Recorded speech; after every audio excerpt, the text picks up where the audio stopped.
Hello. The 3-day Reading Rock Festival takes place next weekend. Reading used to be known as the Jazz and Blues Festival when it started in the 60s, but this year it's been taken over by heavy metal. Original rock giants like UFO and Deep Purple spin-off Whitesnake are joined on the bill by new bands like Def Leppard and Iron Maiden as the new wave of British heavy metal reaches its crest. This week, 20th Century Box looks at Iron Maiden, a 5-piece heavy metal band from the East End, and their fans who ushered in the age of the cardboard guitar. Unlike this copy of a Fender Stratocaster, this programme is in black and white. 20th century. 20th century.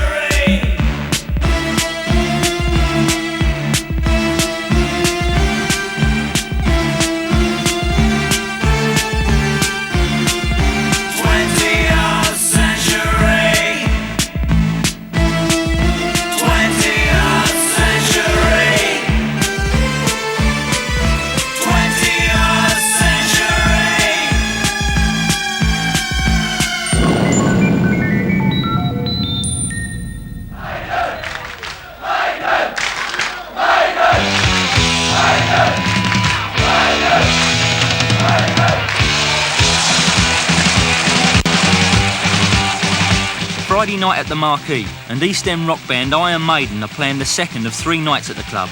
These gigs, at the end of a gruelling concert hall tour covering 40 venues, are by way of a thank you to their delirious fans. Outside in Wardour Street though, the fans are less than delirious. They have queued for over an hour, only to find that the club is already packed. Sell out, what is it? 7 to 8 and you can't get in the Marquee? It's like a new trend really, like punk was, the new wave of mod is, and like there's a lot of new bands are coming through and a lot of them brought out really good singles. You can go to a punk gig and they're all got spiky hair and they're, you know, in their punk gear, or disco freaks with their silly little shoes on, you know, and people see us and they know straight away that you're heavy rockers, like. If I had £1 for every time I'd seen Iron Maiden, I'd be a rich man by now. I'm a Lloyd's underwriter actually. It's what? Lloyd's underwriter, right? Do people you work with? Right. No, I don't like it at all. We insure all this equipment in there. You do? Yeah, we insure all that stuff in there. Is that why you're here, or are you here because you love heavy metal? Oh, I'm here because I like heavy metal.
I think it's ecstasy at 200,000 watts.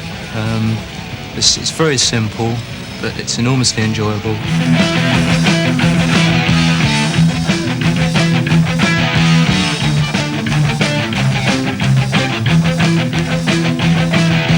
Keep your distance, walk away, don't take it, baby. Don't you stray, don't fade away, yeah. Watch us step peace out to get you clever, baby. Don't you stay.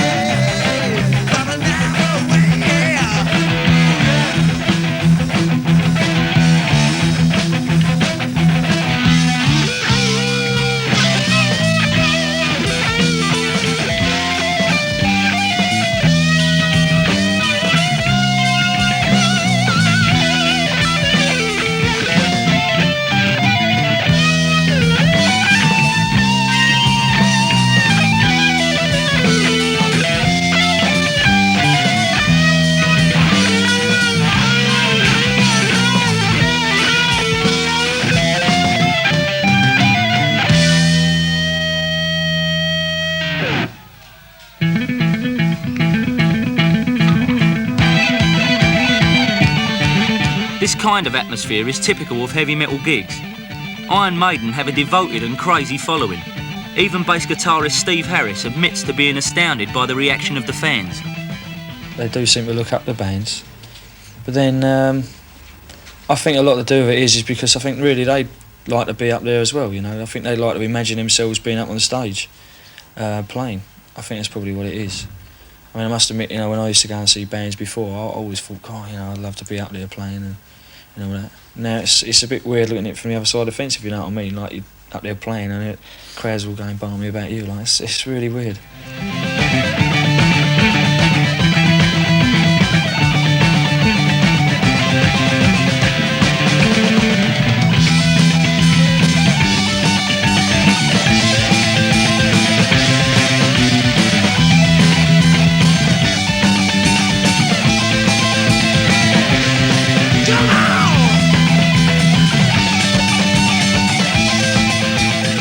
So what is actually happening? Is heavy metal really something new, or is it just another name for the hard rock music popular in the early 70s?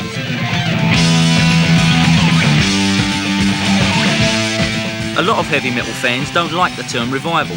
They point out that heavy bands like Van Halen and Judas Priest were packing the Hammersmith Odeon throughout the punk rock period. DJ Neil Kay has been playing hard rock for years and doesn't like the label heavy metal. I despise the term heavy metal. I think a little bit of an explanatory note here, maybe. The actual term heavy metal is an American term, and it's now been obsolete for about 10 years. It was around shortly after the Woodstock Festival, and it is in actual fact a phrase that is nowadays covered in the States by a term high energy rock. The Americans call it high energy rock. We used to call it either underground rock, progressive rock, hard rock, or even better for my part, just rock. Okay? It's not a new resurgence. Let's establish this fact once and for all, shall we, if we possibly can, as wide across the country as is feasible.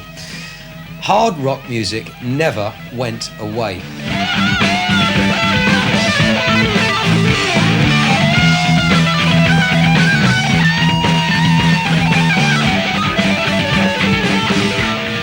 But if it never actually went away, hard rock certainly became more remote from the audience. Musicians like Eric Clapton and John Lord of Deep Purple may have been technically brilliant, but as their reputations and the venues they played became bigger and bigger, a lot of the excitement went out of rock. Punk succeeded because it put the energy back into music. The new wave of heavy metal, partly a reaction to punk, marks a return to traditional musical values. For me, I've always looked upon the stage as a much hallowed place, a place of worship for real artists, as I said just before. That doesn't just stem from rock and roll days. To me, Judy Garland was a real artist, Al Jolson was a real artist. People like that gave their all and everything for the stage, and most of them finished up dying for it as well. And in my view, nobody should be allowed to stand on a stage unless they can actually present the total professional thing, unless they really can sing and really can play. Punk was a total anti-attitude towards music.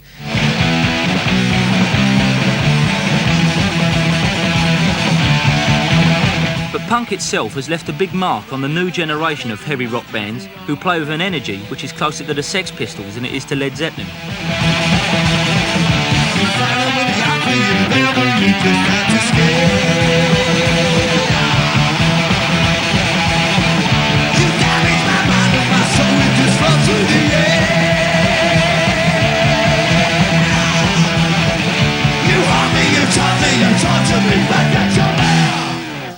One man who believes there is a new wave of British heavy metal is the deputy editor of Sounds, Jeff, known to his friends as Death, Barton. Of the new bands that have come up, they've certainly been influenced by the new wave and the punk explosion. I mean, they play a lot faster now than Black Sabbath did in 1971. They're much faster, they're much more speedy. And I think also they took a degree of attention from punk in that they recorded, to start off with, they recorded a lot of their independent singles. They didn't rely on the record companies to pick them up and build their career. They just went out, played concerts and formed their own labels and stuck their own singles out. Iron Maiden fit this description very well. And, like a lot of punk bands, they have stayed close to their audience. Their success has been based up till now on small gigs in pubs and clubs, rather than the large venues of the previous generation. Lead singer Paul Di'Anno regards this as an important part of the band's attitude. For instance, like when we played the Rainbow, all right, we had some damage done to the seats here, but you know, what we wanted was the people to get a little bit closer to us, like, because, God, you're so far away from there. That's why we've gone back to doing places like the Marquee now, because the contact is a lot better. Really, I like the smaller venues anyway. I've always agreed with that, and the band's always done it since we ever started. When the fans are not following Iron Maiden to the live gigs, they can be found at heavy metal discos like Neil Kay's Bandwagon in North London. More than 1,000 heavy metal fans make the pilgrimage to the Bandwagon every week, and getting played there has been important for Iron Maiden in building up a devoted following. But before Kay turned it into the heavy metal soundhouse, the Bandwagon featured disco music 5 nights a week. It took 5 years, really, of very, very hard work and a lot of persistence to change the whole situation around. These days, as you're well aware, we run 5 nights a week, hard rock, and soul's gone straight out the door, that way, sideways. I even have atomic scientists, trainee scientists that I know of, that are regular members of this place, that still are into hard rock. But one shouldn't presuppose that just because one is a headbanger that one has only one sort of situation in life. That's totally false. They come from all walks of life, and most part they're totally honest people. Heavy metal may attract fans from a wide range of backgrounds, but they are mainly male and overwhelmingly white. 2 of the regulars at the Bandwagon Disco are wedding photographer Rob Loonhouse and road mender Alan Day. You find very few women down the front, you know, actually headbanging. You know, they're quite content to stay at the back and, you know, sip their orange, you know, and listen to the music. Do you think women make good headbangers? It's very difficult, really, you know, because a lot of women, you know, they don't really have it in them. You know, you find very few women digging holes in the road, you know, so maybe that's one of the reasons why, you know, there's very few women headbangers. With attitudes like that, especially towards women, reflected in a lot of heavy metal lyrics, maybe it's not surprising that women don't flock to see bands like Iron Maiden. Even the clothes have an aggressive look about them. Patched denims are worn with leather jackets and shiny metal studs, but the uniform has more in common with football fans than with punks, mods or even skins. If you go wearing a suit or a tuxedo, that's going to look bleeding ridiculous. People like to wear their hair long and wear leather. It's more comfortable, you know, it's easy going. And if you get messy, you know, someone throws a beer over you, you don't have an argument, and you say, OK, you know, sorry about that, I'll buy you a pint. Headbanging is to heavy metal what the pogo was to punk. And at the Bandwagon, the mouthful of safety pins has given way to a recurring symbol of rock fantasy, the homemade imitation guitar. Loonhouse built his first guitar in response to a challenge to decide the headbanger of the year. Still, this guy comes up to me and he says, you don't mind if I bring a Gibson body along? He hasn't got no strings or pickups or anything like that on it. He's just, you know, body and a neck. So I go to him, bring what you bleeding like along, mate. Bring an orchestra if you like. Still, anyhow, I got to thinking, you know, this bloke's got the edge on me, you know, he's got a guitar, you know, this is going to stick in people's minds. So I thought to myself, oh, well, make a cut out. So I got a couple of bits of hardboard together, traced out the outline of a flying V, and there it was. It started from there. Why the flying V particularly? Well, I only had a couple of days to do it. It was all straight lines and it's easy to cut out. Do you go into detail on them? I mean, stuff on the actual thing? First of all, you know, the first one, you know, it was very rough, you know. I cocked the neck up, the neck was too wide, you know, the body wasn't big enough. On the latest one at the moment, I've got the neck right, I've got the body right, I've put a tremolo on it, I've put a couple of bits of sticky tape on it, you know, brighten it up a bit, you know. So from a distance, it does look a bit like a real guitar, you know. Has it got frets on it? Oh, no, I don't bother with frets, you know. I think it's taking the piss a bit, really, you know, when you put frets on it, you know, you're making it look too much like a real guitar. It's supposed to look like a guitar, but it's not really supposed to look like a real guitar, you know. You know, it's only supposed to be kind of like a harlequin of a real guitar, you know, just an image. How many have you made? I've got about 3 at home at the moment. I've got a V, I've got a twin neck V, I've got an inverted V which I made specially, which is a bit of a flop really. In all I've made about half a dozen. progressively getting better all the time.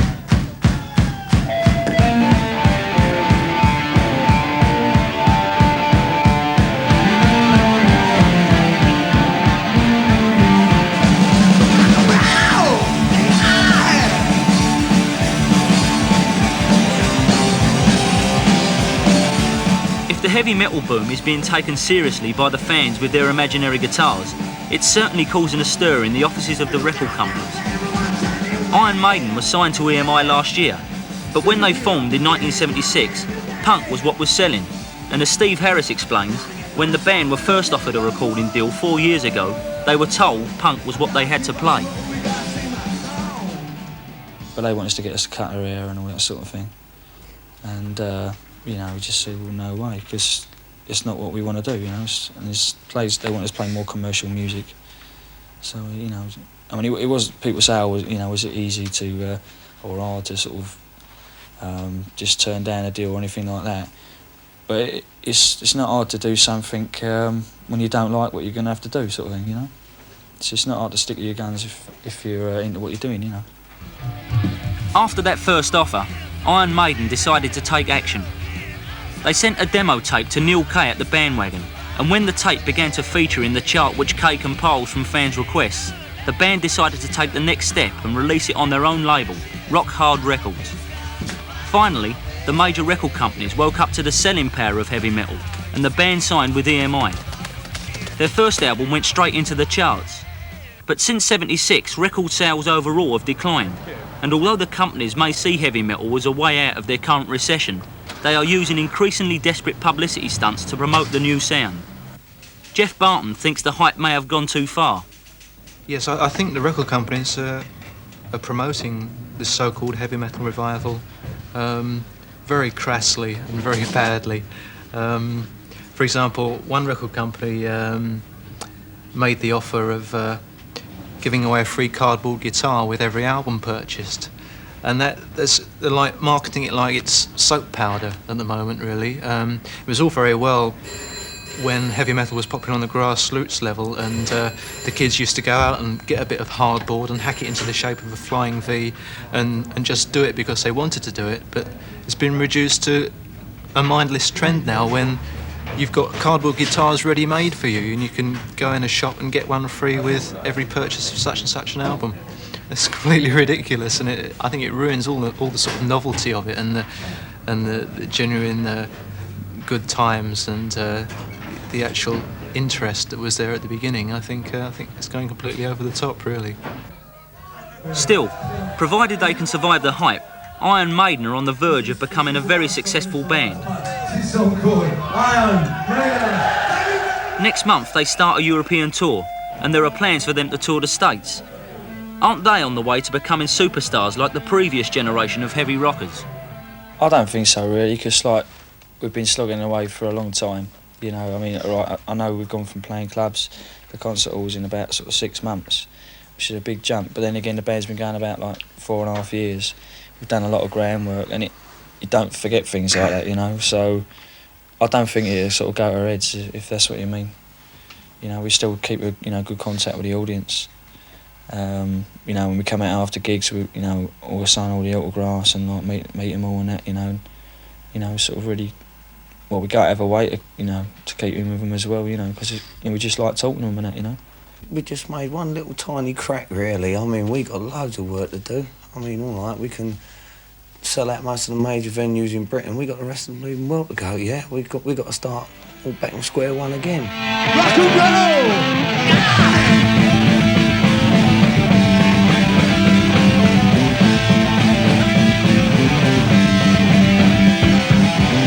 Come into my room, I want to show you all my wares.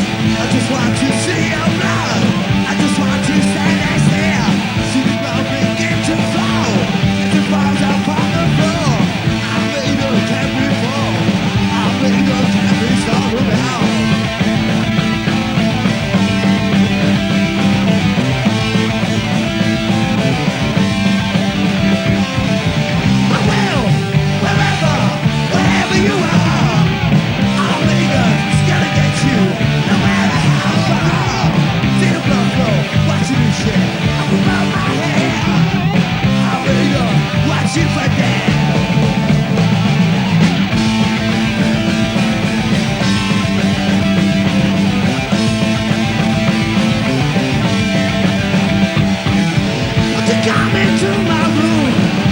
show you all my wares.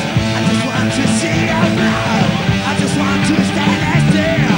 See the ball begin to fall as it falls upon the floor. I'll let you carry fall. I'll let you carry some. Come on, I will, wherever you are. I'll let you. It's gonna get you, no matter how far. See the blood flow, watch it reach you. I'm above my head. I'll let you. I want you and you for that.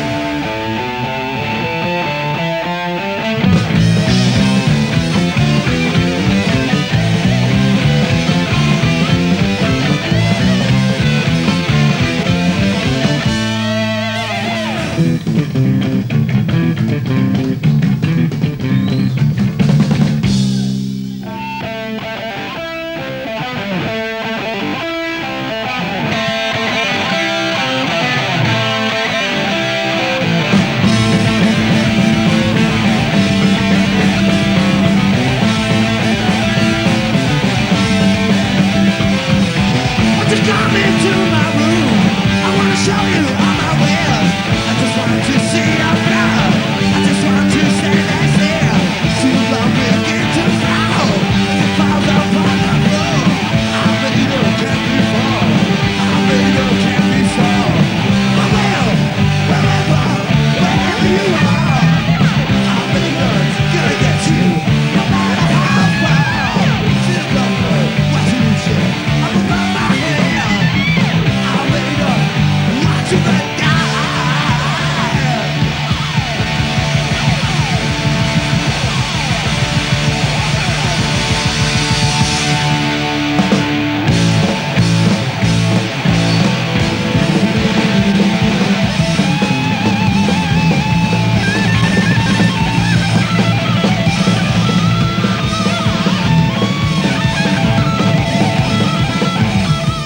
Meanwhile, miming to the music is as close as fans like Rob Loonhouse will ever get to stardom. We asked Loonhouse why he didn't get himself a real instrument and learn to play. I'm now 23. In the rock business, it's getting on a bit, 23.